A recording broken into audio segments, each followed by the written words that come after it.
The U.S. Secretary of State, Antony Blinken, will travel to China in the coming week as the Biden administration tries to ensure that the U.S.-China relationship stays the course, even as the U.S. expresses strong concerns about China's support for Russia.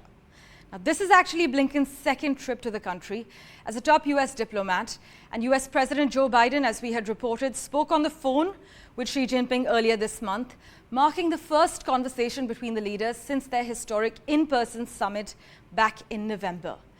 But as far as Blinken's visit is concerned, this visit to China is the latest in a flurry of high-level diplomacy aimed at stabilizing China-US relations. It follows Treasury Secretary Janet Yellen's recent trip to China, White House National Security Advisor Jake Sullivan's meeting with Chinese Foreign Minister Wang Yi in Munich in February, and US President Joe Biden's talks with the Chinese president in California in November. Joining us now, international independent China strategist Andrew Leung on the broadcast with us on NDTV. Thank you so much for making time for us and joining us on the World 24/7.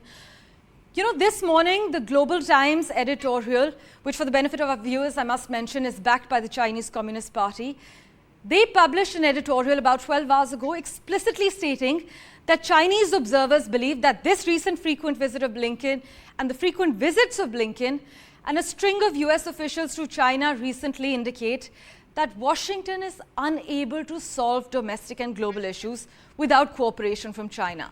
In fact, China has also said that when seeking help from Beijing, the US would be wise to respect China and treat China as equals rather than condescendingly.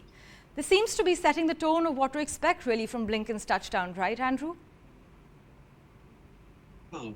You've summarized it very well in the sense that there is no doubt that China's influence is rising, not only, of course, over the Maldives, but also in the region and around the world, including China's intervention over the war in Ukraine and also in the Middle East. However, there is a great disconnect between what the West thinks of China and what China thinks of itself.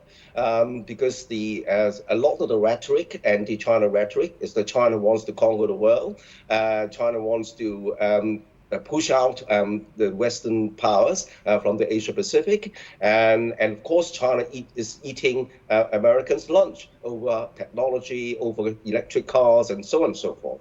But on the other hand, from China's perspective, it is its natural trajectory.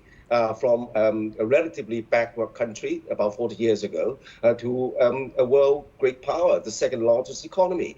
But this kind of conundrum translates into geopolitics, and the West is worried that China's very competitive industries, including, for example, electric cars, are likely to wipe out a lot of the industries around the world. And of course, China's influence in the South China Sea and so on is going to change the dynamics in the region.